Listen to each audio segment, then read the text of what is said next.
Hello, I am Reginald Lafayette Bullock, aka DJ Dr. Reggie B, and this is Season 1, Episode 3 of Turning the Tables. You saw Episode 1 where I talked a lot about DJing and how I came to be a DJ, and just what went on in the years of getting to where I'm at. Episode 2 was Dr. Calvin Wilson. A lot of people don't know that Dr. Calvin T. Wilson II also is a DJ and has done production, and although he's a surgeon, he has a huge musical background. So I know a lot of folks really enjoyed that interview. I got a lot of feedback on him. He's a celebrity in my mind, so I'm glad you liked him. So this third one, I figured I'll talk about turning the tables. Actually, turning the tables. So these are records. These are serious records that have been with me for many years. And this is a record rack that I built because I just got tired of lifting records. You know, when you have like 8 crates of records in and out, it is hard work at 3, 4 o'clock in the morning. So if I can have more wheels, and then I can use this as a cart, throw stuff under there, lights and everything, and whatever, pile it up, it becomes a big mobile cart. So you gotta be creative. And then this one right here holds 4.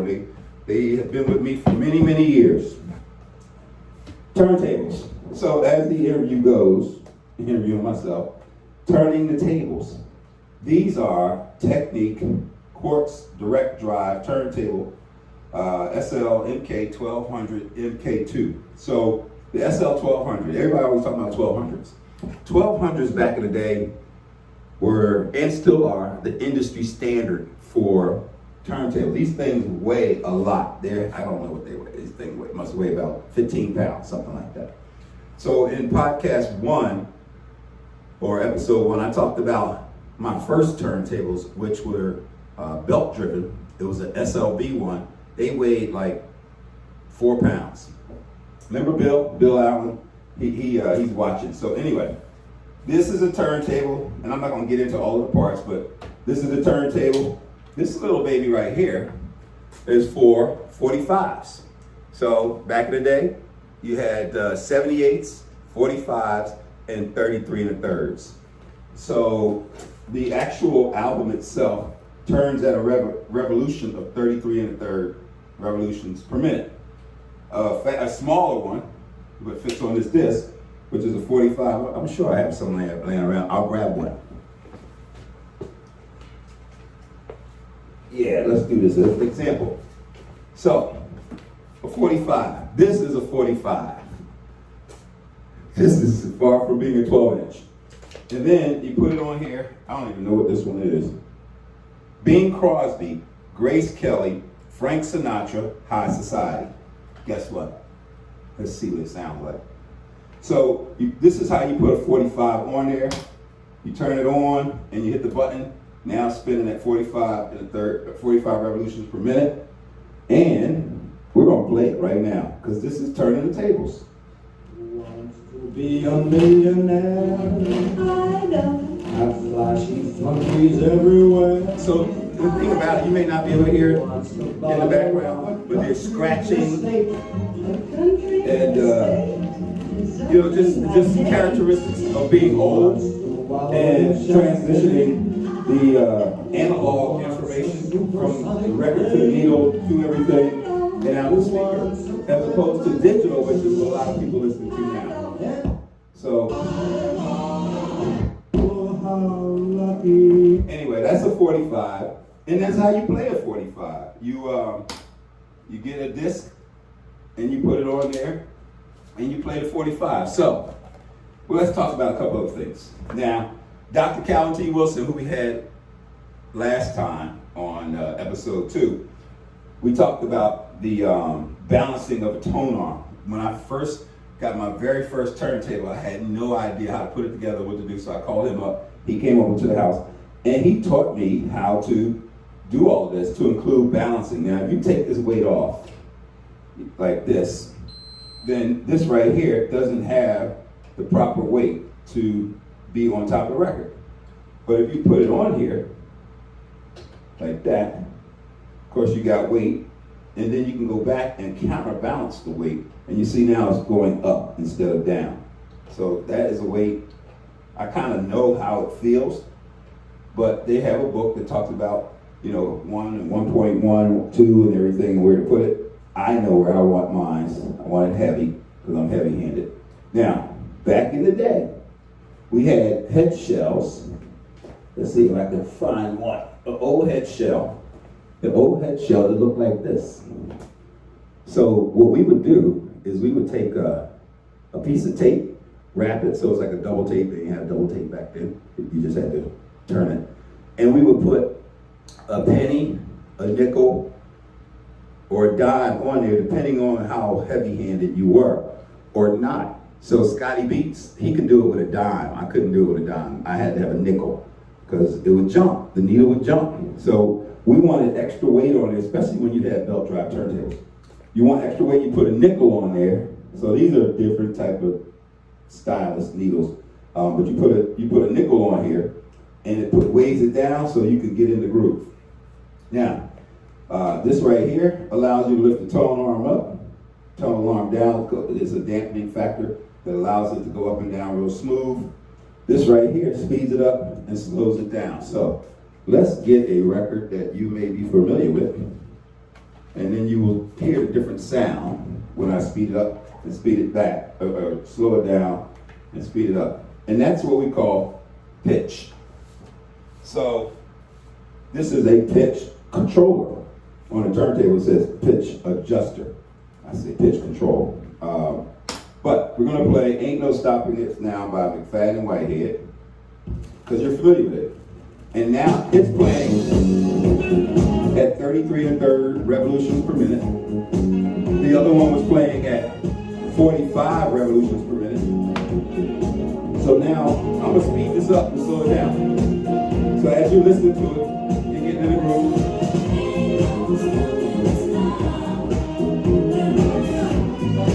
I just slowed it down. Now I'm going to speed up.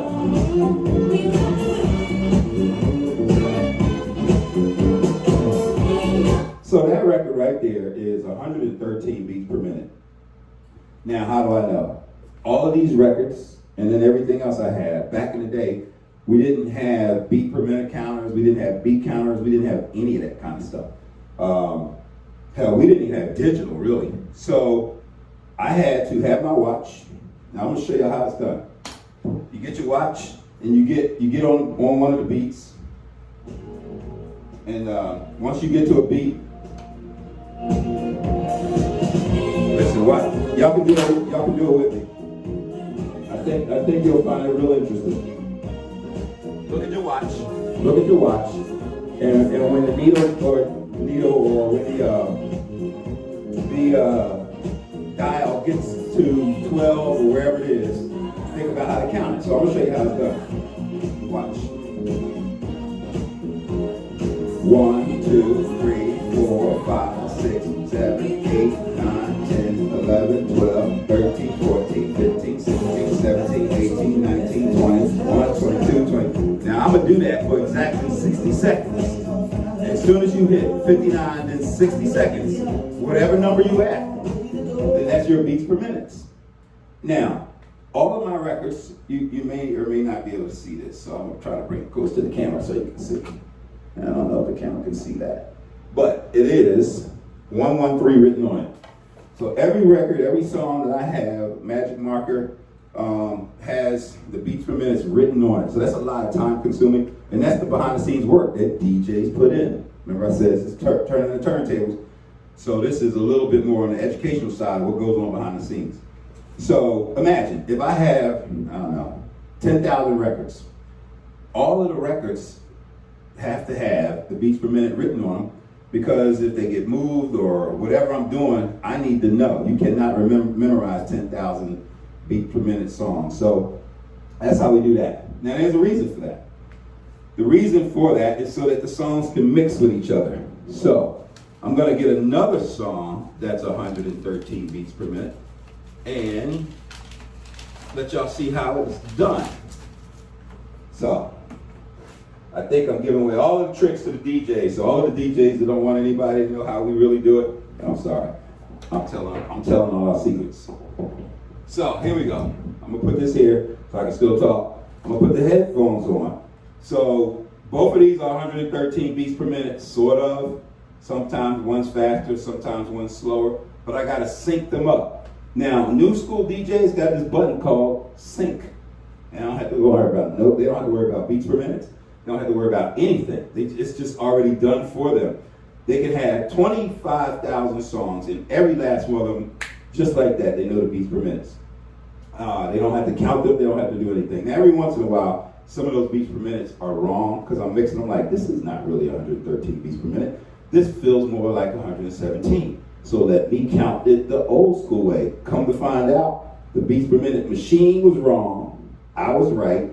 It's 117. So I adjusted in the information, in the digital information, so that now it's 117 and not 113. Because when you go to mix, that'll screw you up.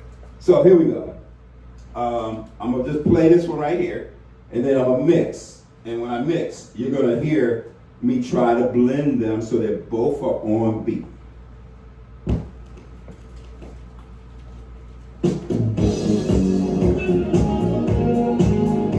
All right, so that's what's playing out of the speakers. And right here is what I'm listening to in my headset.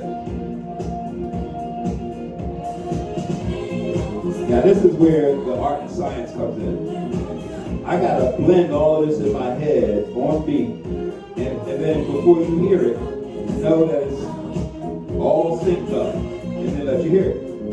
Here we go.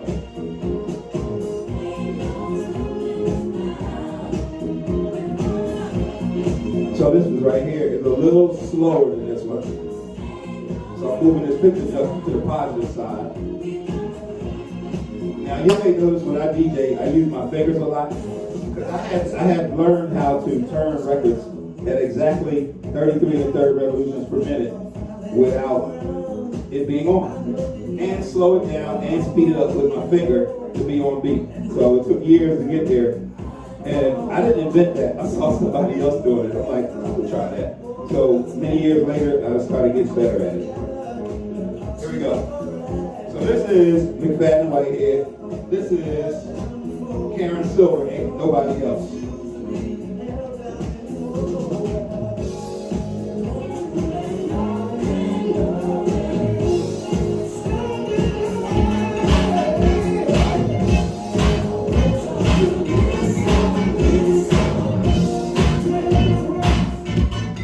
So you'll notice that I use my finger because I don't feel like playing with this pitch control all of the time to get them both on beat. So I just use my finger. I'm gonna do it. Now I'm gonna go back to this one so that you can hear it.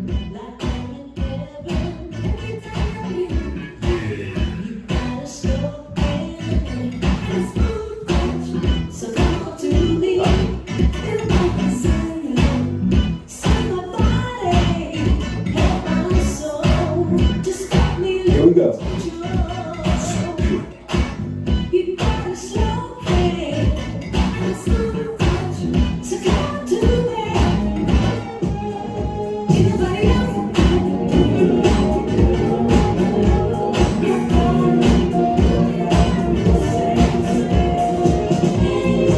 So that is how you blend. It's not always easy, especially when you're using wax. When you're using wax, when I say wax, I mean vinyl, like this. It's a little different. When I'm using Serato over here, a lot of the technology allows me to, what's going on here? Oh, I know I changed chords, didn't do a sound check. But anyway, the technology helps me. It makes it easier. So here, there is no technology to help me. When you are a DJ and you're DJing on this kind of system, which is basically 2 turntables and a mixer, and you have nothing else, then you have, I have these beat assists, I never use them, but the point is, you gotta know it in your ear. You have to have an ear. You gotta know how to listen for the beats. So you were listening to it, and sometimes it's on a 1, sometimes it's on a 2 or 3 or 4. Sometimes you gotta wait for the measure to bring it in, or the bar, and that way you don't have people off their syncopation when they are dancing. And you'll be out there dancing like, what the heck? And you just walk off the floor because you can't follow the sound. Now I'm gonna do that on purpose so that you can see what I mean by that. I'm gonna be on beat, but I'm gonna be off beat.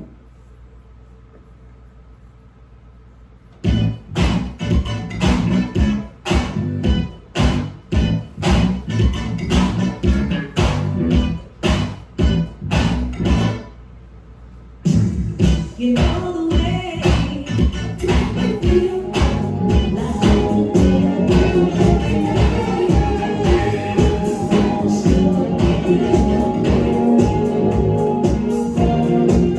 See, that just doesn't feel right. It's just kind of off. This was on a 1, this was on a 2. And James Brown was good at it, but when you're a DJ, you want to come in on a 1 if the other one's on a 1. If it's on a 2 or 3, you want to come in on a 2 or 3. Same thing with a 4. Sometimes you want to wait for the whole measure to pass and then bring it in there, because then it also makes the record sound like they're the same, or they complement each other. So the point is, when you're doing that, you have to listen for it, because it's not just being on beat. It's not just being in sync. It has to feel right. So, couple more things, and then that's it. So, the interesting thing about DJs is the touch and feels that we all have when we're dealing with vinyl. The touch and feel is incredibly important because it just is based on who you are, your body, your height, your size, everything. I like DJing with my arm sort of right here. So I built some of these before. They're called coffins. And before coffins were coffins, back in the day, DJs, we used to just get some wood and we would build it. So I like mine's right here, because when you're bending over for 4 to 6 hours, it wears on you. But if you standing, erect and your body straight and you're right here, this is a natural glide. So I kind of like my turntables a little higher. Anyway, that's just some behind the scenes for DJs. Now, this right here is important because I told you about the touch and feel. So let me take this off. So this is the platter. Back in the day, a belt driven, you would see a belt in there. You had to hold on to the belt and put it on there, slide it down. I had to order belts like every 3 months because the rubber bands, right? So they lose their elasticity. And this loses its 33 1/3 revolutions per minute capability, especially the way I'm working it. So you take this. Now, let me show you what else we do. This plastic right here is very important. Now, it's hard for me to get this plastic. Fortunately, I have enough records, so I'm sure I can find some. But remember back in the day, when you buy a brand new record and you take it out, you had paper in there. So, let's see. You had paper in there, right? And the paper is what held the record. So, you would put your record inside here, and then you would put this back in there. Well, at some point, they started making these records, and I think it was cheaper to use this plastic. And so I would take the plastic and cut a hole in it, if you can see the hole, cut the hole in it, and then I would put it down. And then I would take another piece of plastic and do the same thing, because now it gives me that slip effect. I think Ronald F. Stratton, he was an MC, and he and I did a lot of tag teaming, 2 turntables and a mic. So I think Ron is the one that taught me that. Now, felt. Felt is very important because it grips when it's supposed to grip, and it slips when it's supposed to slip. So see how I'm backspinning that? That's called a backspin. But this is going that way. I need a backspin sometimes. Now, if I use the rubber mat that came with the turntable, all the turntables come with a rubber mat, I go to do that, nothing would happen. It just don't feel right. You can't put the right touch on there. So I don't know where these mats are. Most DJs kind of like discard them. Some of them actually throw them away because there really is no use for them when we're DJing. But then some of us would just have them for 20, 30 years laying around. So this right here is also called a slip mat. And I put that on top of the felt because it just has a better feel with the record. So, now, The other piece about this is when you hit that, it stops. But that doesn't mean that it can't keep going. So I'll show you what I mean. So this turntable is technically stopped, maybe even off. Now I'm going to turn the volume up. The turntable is off and stopped. Watch this. See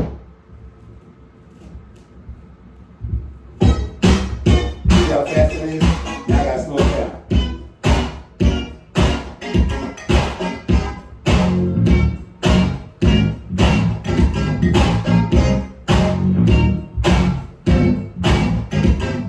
So, I'm rolling this 33 1/3 revolutions per minute.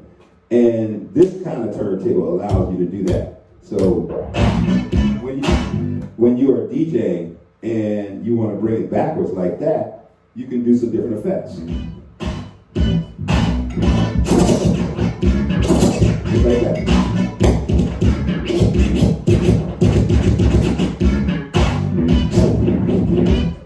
So those effects are because of the slip map. Now, I don't want to get too deep into the mixer, but I just wanted to give you an understanding. Since this podcast is called Turning the Tables, I figured I'd at least turn the tables. And the other turn the tables is every now and then, if I'm interviewing somebody, they may flip it around and start asking me questions. So that's turning the tables too. But let me just give you the basics of a mixer, since I'm doing it. With a mixer, what you need is a volume control, and a way to separate it from one turntable to the other. Now, the most basic mixer has these faders right here. This is a crossfade, and these are up and down. So you just need these two and this one in the middle, and then maybe a master control for the volume. So here's the deal. If I'm playing that, and let me get something a little bit more slower, BPM. So that's the short term for it, BPMs. I'll get one of my favorite mixing records, More Bounce to the Ounce. So when you are DJing and you need to really get into it and scratch or mix or strike or do a crab or be that turntable instrumentalist or whatever, you need two records, and each will be controlled separately by these volumes and the crossfader. So, let me show you how this works. Turning the Tables with DJ Dr. Reggie B. Here we go. So you know this song. More Bounce to the Ounce.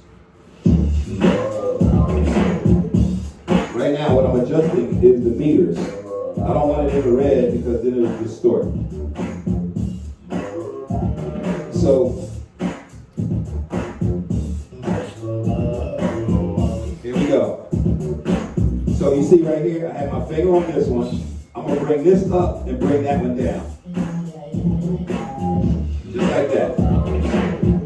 I'll bring that one up, that one down, and I can switch. Sometimes DJs do it so fast. The only way you know that they switch is if you see them now touching another record.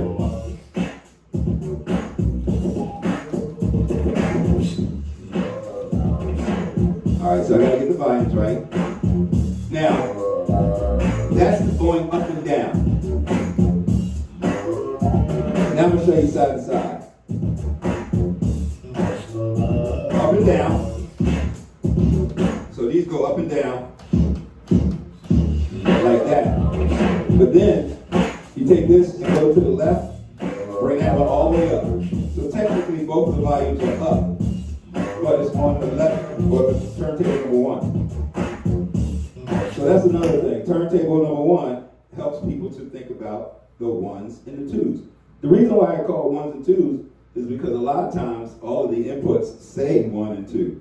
It says turntable number one, which is on the left side, and then turntable number 2, which is on the right side. And a lot of the mixers say that when you plug it in. Over the years, it became the 1s and 2s. So, a little bit of DJ history.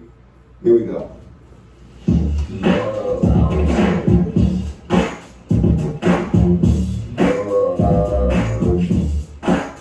remember, I'm on the crossfade now, like this.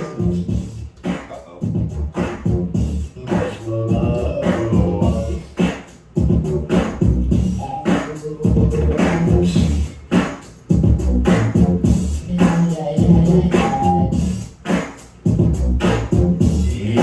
So I did some adjustments earlier, which is why it's not crossfading like that.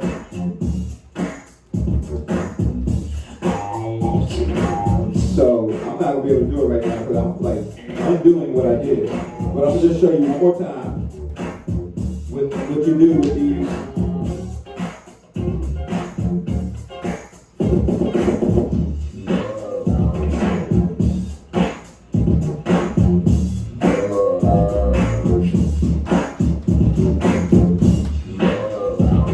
Just up and down. All right, so that's the basics of a mixer. Is your volume controls, your crossfader that I kind of changed up a little bit when I switched some of these, but it's okay. Anyway, this basically comes to the end of this particular Turning the Turntables. Again, you're listening to DJ Dr. Reggie B, Reginald Lafayette Bullock, the first. There is a second and a third, and they do music also. Google the name. But each week I'm going to try to put out more information in the Turning the Turntables, and I'm also going to DJ, and I'm going to release a lot of it on SoundCloud as well as the YouTube channel. So if you like it, subscribe to it. And if you like it enough to subscribe to it, tell somebody else about it. Share the link when you see it pop out, and especially if it's a DJ. And the other thing that I plan to do in the future, and I know we're in COVID, but I want to interview DJs. Every DJ has a story. Every DJ has a lot of stories. So I want to hear some of their stories. I want you to hear some of their stories, and just get a different perspective. Anyway, that is it for Turning the Turntables. I tell you what, we'll do it this way. All right.